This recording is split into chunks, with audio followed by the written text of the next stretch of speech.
వీక్షకులందరికీ నమస్కారం. ముఖ్యంగా ఆంధ్రప్రదేశ్ రైతు సోదరులకి తుఫాను ముప్పు పొంచి ఉంది. శ్రీలంక సమీపంలో ఏర్పడిన దిత్వా తుఫాను ఇప్పటికే శ్రీలంక, తమిళనాడులో బీభత్సం సృష్టిస్తూ ఉంది. శ్రీలంకలో ఏకధాటిగా 24 గంటల్లో కురిసిన 36 సెంటీమీటర్ల వర్షపాతంతో 54 మంది జలసమాధయ్యారు. లక్షలాది మంది నిరాశ్రయులయ్యారు. శ్రీలంకలో ఎన్నడూ లేని విధంగా వరదలు వస్తూ ఉన్నాయి. ఇక తమిళనాడులో కూడా 9 జిల్లాల్లో ఎడతెరిపి లేని వర్షాలు నమోదవుతా ఉన్నాయి. 9 జిల్లాల్లో రెడ్ అలర్ట్ ప్రకటించారు. ఆంధ్రప్రదేశ్లోని అన్ని ఓడరేవుల్లో 2వ ప్రమాద హెచ్చరిక జారీ చేశారు. దాని తీవ్రత రేపటికి మరింత పెరిగే అవకాశం ఉంది. ఇది గంటకి 8 కిలోమీటర్ల వేగంతో ప్రయాణం చేస్తున్న దిత్వా తుఫాను చెన్నైకి 536 కిలోమీటర్ల దూరంలో, పుదుచ్చేరికి 480 కిలోమీటర్ల దూరంలో కేంద్రీకృతమైంది. గంటకి 8 కిలోమీటర్ల వేగంతో ఉత్తర వాయువ్య దిశగా ప్రయాణం చేస్తా ఉంది. శనివారం సాయంత్రానికి తీరాన్ని దాటే అవకాశం ఉంది. ఇది ఉత్తర తమిళనాడు ప్రాంతంలో తీరాన్ని దాటే అవకాశాలు ఉన్నాయి. ఇంకా ఇది ఉత్తరంగా కనుక ప్రయాణం చేస్తే ఆంధ్రప్రదేశ్, తమిళనాడు మధ్య తీరాన్ని దాటే అవకాశం కూడా ఉంది.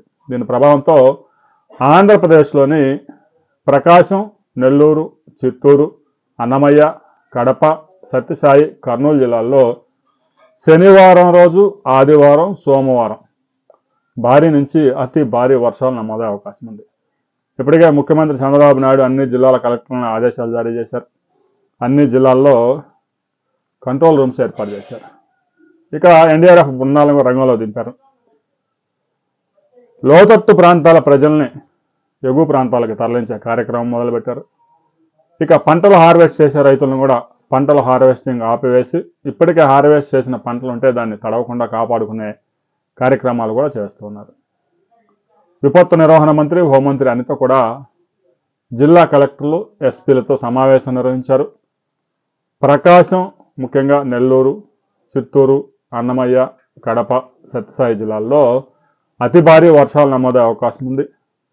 శనివారం నుంచి సోమవారం సాయంత్రం దాకా చాలా ప్రాంతాల్లో వర్షాలు, అన్ని ప్రాంతాల్లో మోస్తరు నుంచి భారీ వర్షాలకు అవకాశాలు స్పష్టంగా కనిపిస్తూ ఉన్నాయి.